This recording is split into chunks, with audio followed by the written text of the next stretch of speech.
How deep do you want me to go in on Reggie's biography? Go deep. I want to go deep in the Reggie. Let's get to the bottom of it. Let's look at My this body is face. Reggie. When you see this face, what do you see? Hero. They say a hero will save us.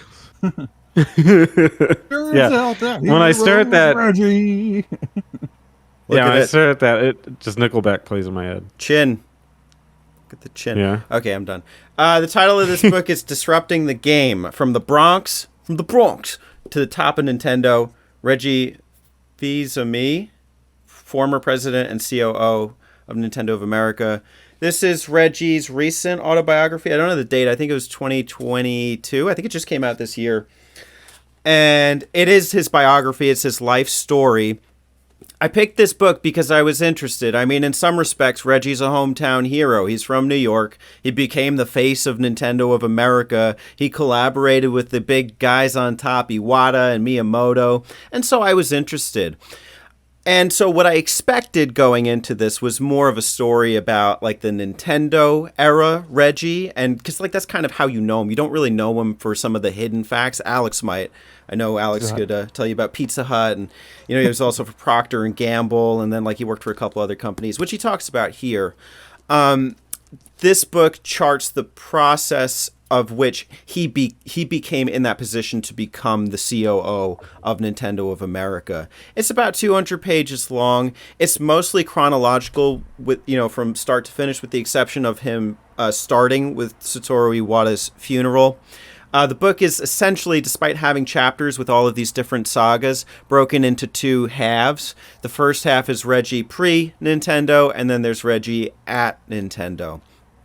The way that Reggie's writing in this book is a blend of mostly like his experience and his self-anecdotes. You'll see a lot of I statements, but then he also tries to blend in this kind of like self-help technique that you'll see in a lot of these like guru books where it's like how to become your own COO, and it's called the So What. I could probably like just find one. This like every chapter's littered with like 3 or 4 of them.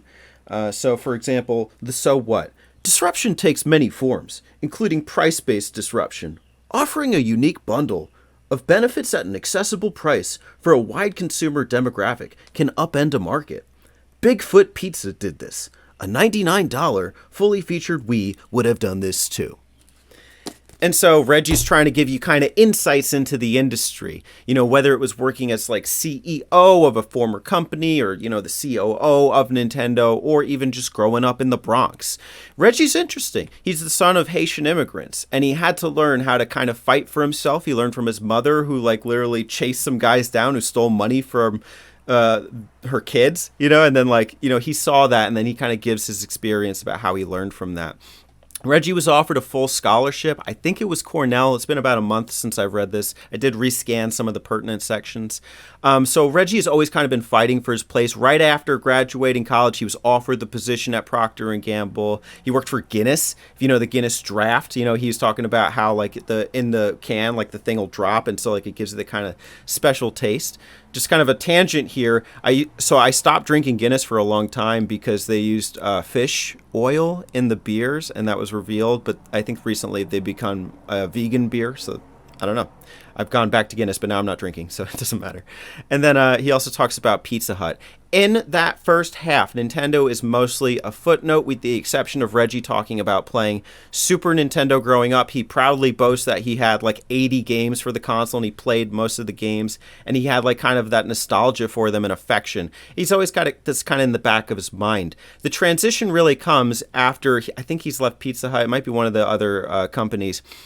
And he talks about like seeing the opening at Nintendo and how it's kind of like a wild time to join Nintendo, and how a lot of his, peers in the CEO and management industry were like looking on skeptically, like, dude, that's a failing company. It was 2004. They had GameCubes like in the back of their closet or whatever. They were not selling units. And so Reggie was like, no, I want to work for them. I want to bring my knowledge, my insider knowledge, into Nintendo here.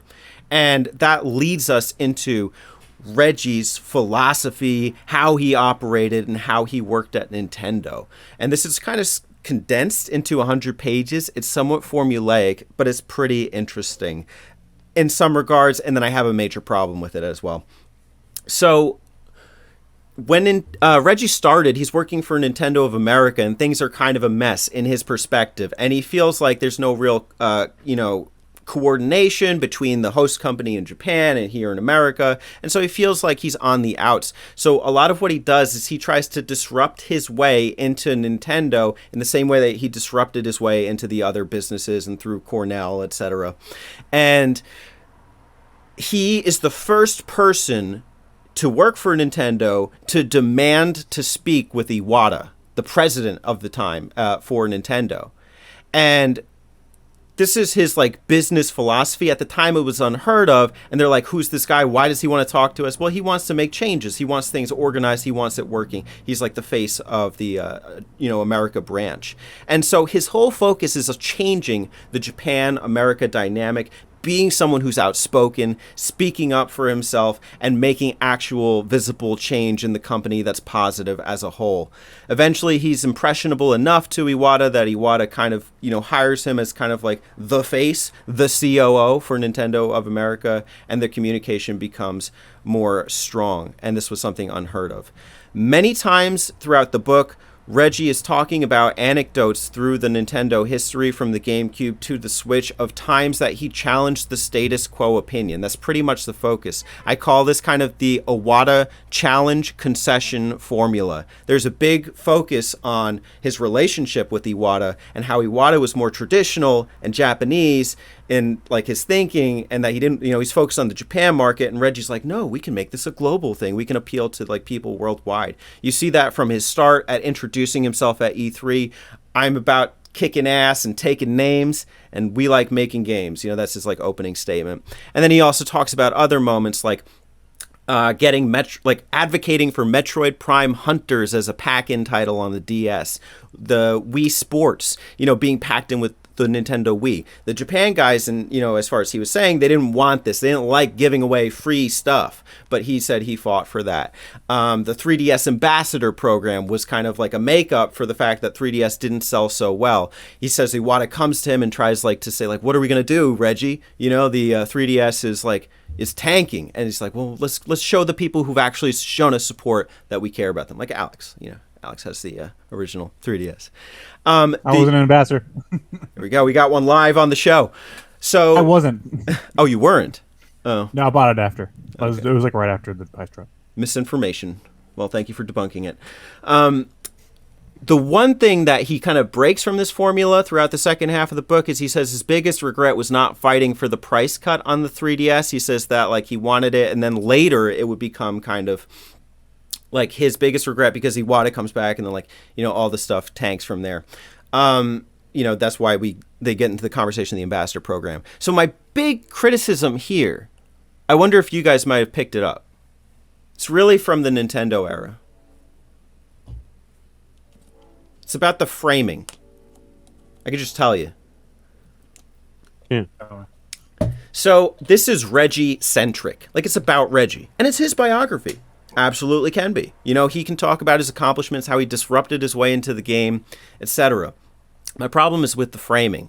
The framing is all about how Reggie challenged his peers, the big people at Nintendo, especially Satoru Iwata. So everything that puts and posits Reggie in a good light, pushes Iwata down and makes him look like he's not, he's stubborn, he's not thinking in a forward way, thinking in a way that's too traditional and too Japan centric. And it also kind of weakens and diminishes Iwata's power. Iwata eventually concedes. Everything's about Reggie did this, Reggie fought for this. The policy at the company was Iwata would stay in a lesser hotel room than the visiting COO. Well, I always wanted him to come to dinner, so I changed things. I did this. And so I think a lot of this writing comes at the expense of Iwata, and I think that's just very weird framing in light of the fact that he passed away.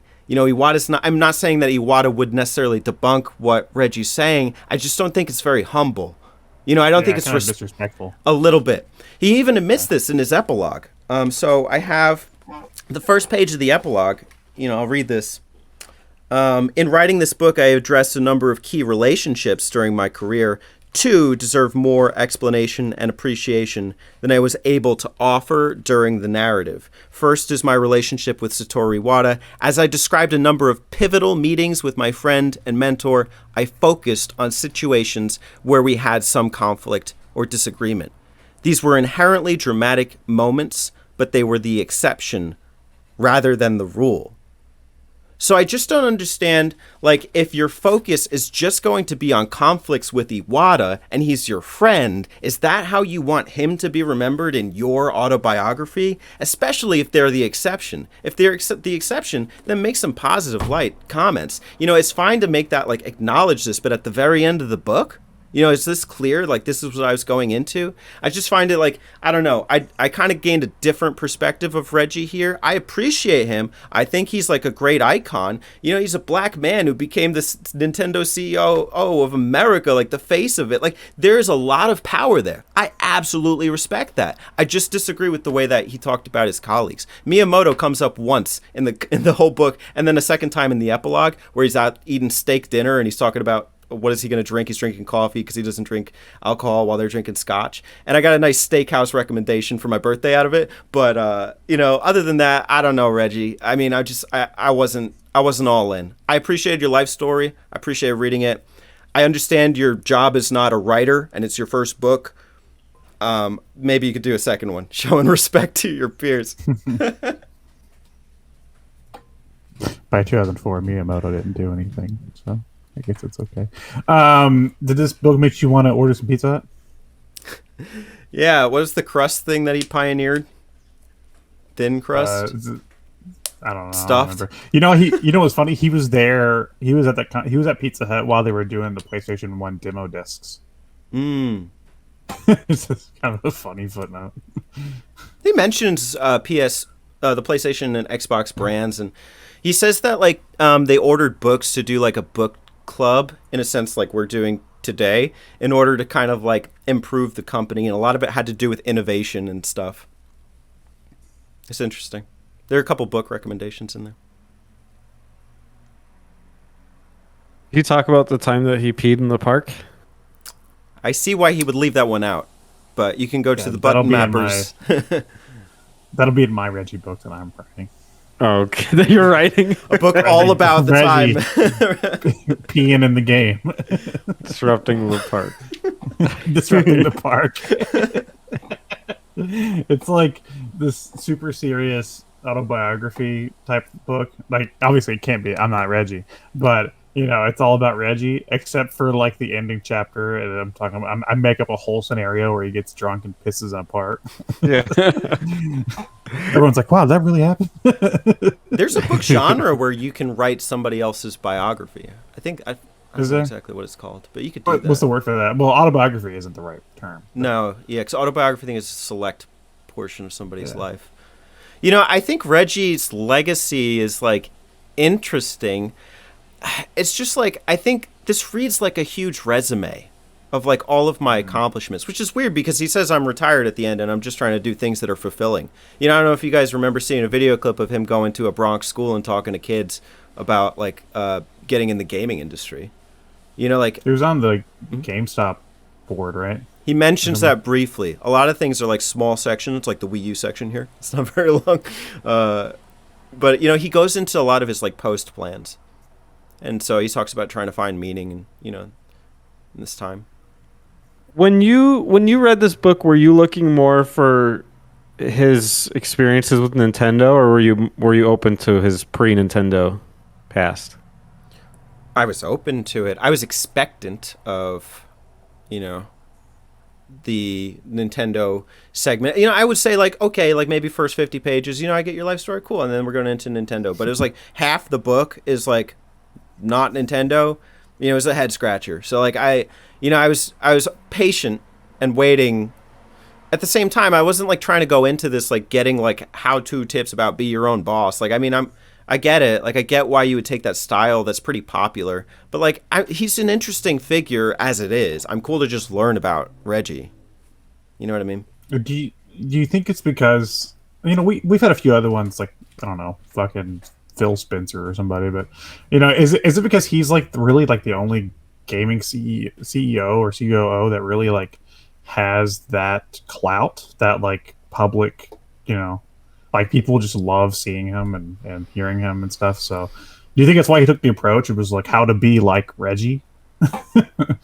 Because I mean, like I said, like there's not really like a lot of other ones. I can think of like who's the guy from Bethesda, Spencer? That fucking Todd Howard. Todd Howard. Is that right? It's Todd Howard. Like that's like him and Phil Spencer, like the only two I can think of right now that are kind of like maybe close to that level, but nowhere near as popular as Reggie was. Yeah, I could see him leveraging that. I think part of it comes from that angle of his life story about like coming up, against the odds. And like even in a system that was geared towards Japanese games in the first place, Americans and overseas people were just lucky if they got them up to that point. And then I think Reggie's kind of taking the angle of like, I fought for us, And so like he's just showing that you can make positive change within your industries. I actually didn't mind a lot of the non-Nintendo stuff. That's not where my criticism lies, really. I thought that was fine. I enjoyed the history, although not much of it has really stuck with me. I guess, I don't know. When every instance of Iwata in the book is about a time that he conceded on a change that was then positive for you or for the company, and then the one time he didn't, it was detrimental, and then he came crying back to you. Like I really just didn't like. At first, I was like, I wasn't even thinking about it, and then by the time that I read a couple of these instances, I just started to question it. Yeah, it seemed like maybe he would have. It would have done us some good to maybe mention some instances where some good memories he had with Iwata as well, other than just the challenges of trying to. Which I'm not going to doubt that like there were challenges. It definitely happens. I mean, that's going to happen with any major company like that with different regions. I mean, you hear it all the time. Oh my God, you want to hear fucking mess? Research the Sega of America Institute stuff with the. In the 90s versus Sega of Japan, it's a fucking shit show how those two don't communicate. So it would be it's understandable why he'd want to highlight that and talk about it, but it probably would have done some good to maybe talk about times when him and Iwata got along, or maybe some of the more creative projects like remember that fucking Smash trailer where they were puppets and stuff. Like, cool stuff like that. Yeah, like they could have mentioned cool stuff like that, like working with them maybe with like on a direct thing or something. Yeah. Well, if his whole thing was more geared towards how to get through a business issue or an issue in business, maybe he should have put stuff that highlighted moments where he was wrong and Iwata was right, and use some of those things. I bet you there's a bunch of those. I mean, when Reggie was the leader of, I don't know any of the titles of anybody. They always confuse me. But whenever he was in charge of Nintendo of America, it's not like they were doing that well either. So it's like that was freaking Wii U Central and everything. So I'm sure he fucked up somewhere. Iwata also did a lot of good. I mean, I think it was it the 3DS? I mean, Iwata, or one of it was either 3DS or Wii U. I want to say it was 3DS, but Iwata took a pay cut because of the failure of the 3DS and stuff, and it was very like noble of him to do that, especially somebody of his position. I know a lot of our companies, their CEOs that definitely would not do that. So I should say, like, my reading into this is like subtle. It's not like him saying Iwata, was stubborn, etc. Like, I could read you a segment and you let me know what you think. Mr. Iwata, I have concerns about the appeal of Brain Age in our market. I started. No! Brain Age! Dr. Kawashima. It's a good game. Dr. Kawashima is unknown in the West. He's like the face that appears in the game. And he was like the reason that it was like a success in Japan is because people recognize like the face. We'll need to think about the software differently in our markets. I would like to add Sudoku to the software as we localize it for the West. It's very trendy, and playing this math puzzle is popular with our older target audience. Okay, immediately Mr. Iwata pushed back. Reggie, Brain Age is based on Dr. Kawashima's work. We spent a great deal of time getting him comfortable with the activities we designed from the inspiration of his books. I'm not sure he ever used Sudoku in his research. It will be challenging to do what you propose. I could tell this was difficult for Mr. Iwata. He was the one who had initially met with Dr. Kawashima about the ideas. Mr. Iwata research materials about Sudoku are very consistent with his principles. It was a compelling argument. I could already sense Mr. Iwata had moved past consideration of the idea and onto how he would engage Dr. Kawashima to gain his support. So, I mean, like, I don't know. You could tell me what you think. But, I mean, like, in some respects, it's like, yeah, he's leveraging their relationship to get him to make changes and to, like, establish his place as the COO. At the same time, it's an instance of Iwata's stubborn, not listening, not engaging. And so, like, I don't know. I think it's like a cultural divide, maybe. I don't know. I don't know. It doesn't.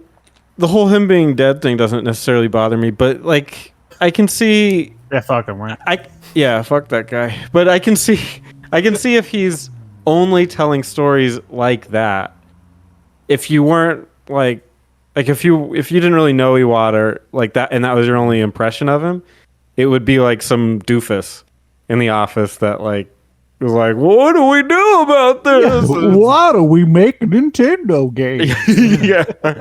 yeah. It's like, don't worry, Mr. Iwata, Reggie's here. And I pulled my cape back and I flew into the office and said, so yeah, I could see how it'd be kind of upsetting to be like, all right, well, he wasn't really like a big like idiot. Like he wasn't just a problem creator or somebody that stood in your way all the time. So I could see that. And it's my read. Yeah. Somebody else may get a different read out of it, and they may not feel the same way. Someone may be looking up to Reggie in our audience today here, And I don't want to say don't read the book, read the book. But that's just, I don't know. I think like that's one thing. I think it's a major criticism. It's something I think he could work on if he's going to write any more books. But I'm gonna grab something. One thing I would say is that maybe this is a miss on his part or a misunderstanding, but I have my Isabel shirt on, by the way. Look at that. As whatever. All right. But what I would say is, thank you for the Isabel shirt. What I would say is, he probably wanted to write because all his CEO buddies were writing self-help books, like you said, and he's probably like, oh, I want to get in on that. And it's like people know you as the Nintendo guy, dude. So I found my Wild Things bookmark, by the way. It was in Ask Iwata. I was gonna say with Teddy's recommendation, maybe if you want like both sides of the coin, maybe you also read Ask Iwata because Iwata is a very interesting dude. Yeah. Chapter 1. I was a dick to Reggie all the time. I didn't want anything he said to go through. Nothing. He's way too humble for that. Like, exactly. That's my thing Reggie. too. Is like if you were like, there's no way Iwata would write about Reggie in the same way that Reggie has like hand selected these events to write about. And I get it. I get it. Like you're pushing your place into a Japanese company, which is very hard to do. They're very rooted in their philosophies. But I guess like you have to mix and match. You have to blend the two. You can't like make like those are your teammates. This isn't like you didn't single-handedly change Nintendo. Like you may have had influence, but you had a team behind you. You had peers and your mentors, and like I think more of those lessons like would have been kind of valuable. Well, but that's kind of my argument is that I feel like he made this as like he wanted to write a self-help book like all the rich dudes are doing. And he didn't maybe realize that a lot of the people that are going to be reading this are passionate Nintendo fans that know who Iwata is. Like if he imagine, would you have the same feeling if he was doing this about his experience at Pizza Hut and he had some like manager there that was being an asshole to him? You probably wouldn't be defending that guy. You'd be like, fuck him. If he probably was an asshole. But you got to think he knows that's going to be his audience. I mean, gotta think, but it's just he had a huge presence, and ever since he's left, it seems like that presence has kind of diminished. Ever since Iwata passed away and he left, like there's not really that present. Like, what do we fucking know about Doug Bowser? Who? He came up during the Game Awards and was like, I won this award for Metroid Dread. Metroid Dread is the best Metroid game ever, and blah blah blah. It's like you don't have to sell us on the game. You just won the award for it. Like, say something interesting. My name is Bowser. I eat people. But you know, right. and the thing is that I, mean, yeah, I think maybe he could have highlighted a few of his failures because that's kind of a thing with Nintendo is that they throughout the years they've had a lot of interesting, people come and go with the company, and a lot of them are very legendary, like Iwata, like Reggie, like Gunpei Yokoi, who made these amazing products, and helped get the stuff out on the shelves, but also made huge mistakes. Gunpei was responsible for the Game Boy, amazing. He was also responsible for Game and Watch, awesome, and the fucking Virtual Boy, like there's big, these it's okay to highlight some of your failures, but it sounds like Reggie wasn't up for doing that, which that's also a big learning experience is to talk about what you learned from those failures. Absolutely. Yeah, that's part of the road to success. It was interesting. It was an insight. I don't feel like it's the full story, and it wasn't. It was a framework, and I think it was very tied to the framework of disrupting the game and how he did it, which is interesting in its own right. I'm a Nintendo fan, so I'm going to call it out as a Nintendo fan should. So yeah, that's my book talk. I'm not really a Nintendo fan. I like Xbox. Quiet. So that's Phil Spencer. We worship Bill Gates. Thank you, yeah. Xbox. Phil Spencer opening the box or something. Was that the name of his book? It's gonna be. He's gonna be like, and I single-handedly saved Blizzard. It's like, you guys just bought them. That may have single-handedly saved them. I mean, you might be right. I mean, it probably did, but you guys were just like, oh, they're in a weakened state. Let's just buy them. It's all a matter of perspective. They didn't save them. They seized an opportunity.